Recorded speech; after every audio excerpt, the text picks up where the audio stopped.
మొగుడు పొద్దున 8 గంటలకి లేస్తే మొగుడిని సరిత సద్ది నోరేసుకొని బేవని లేయడము, కంపు కొడుతున్న సద్ది నోరు, ముళ్ళ కంపలక్కడి జుట్టు, పీర్లకి బట్టలు వేసినట్టుగా నైటీలు చిలగాటకాలు వేసుకునేది.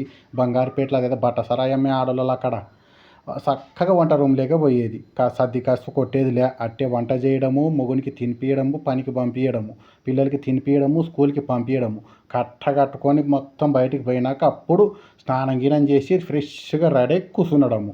ఇంకా ఉప్పు కారం తినే మొగోడు ఇంట్లో సర్ది బువ్వని చూస్తాడా, పొగలు కక్కుతున్న ఉడికుడికి బువ్వని చూస్తాడా?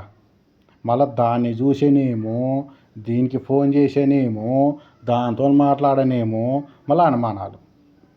బ్రహ్మదేవుళ్ళకటోడే కూతురు ఎంపడబడా. గట్లాడితే 3 దుడ్ల మొగుడు బయట అత్తర్లకి, సెంట్లకి, పర్ఫ్యూమ్లకి, పౌడర్లకి ఆకర్షితుడవుతాడు. తర్వాత లబ్బ మొత్తుకున్నాల. ఎవడు చేసుకున్న దరిద్రాల వల్ల?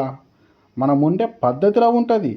ఇంటికి మహాలక్ష్మి అంటే మహాలక్ష్మి లెక్కనే ఉండాల, దరిద్రలక్ష్మి లెక్క ఉండకూడదు. ఇది మొగులను అనుమానించే ఆడోళ్ళకి. ప్రతి ఒక్క మొగోడు నాకు తెలిసి ఇదే ఉంటుంది మన మనసులో. కాకపోతే కట్టుకున్నందుకు ఏదో కట్టెలక్కడ ఒకటే తనలాడుతున్నాడు కానీ ఇది సత్యం చేదుగానే ఉంటుంది.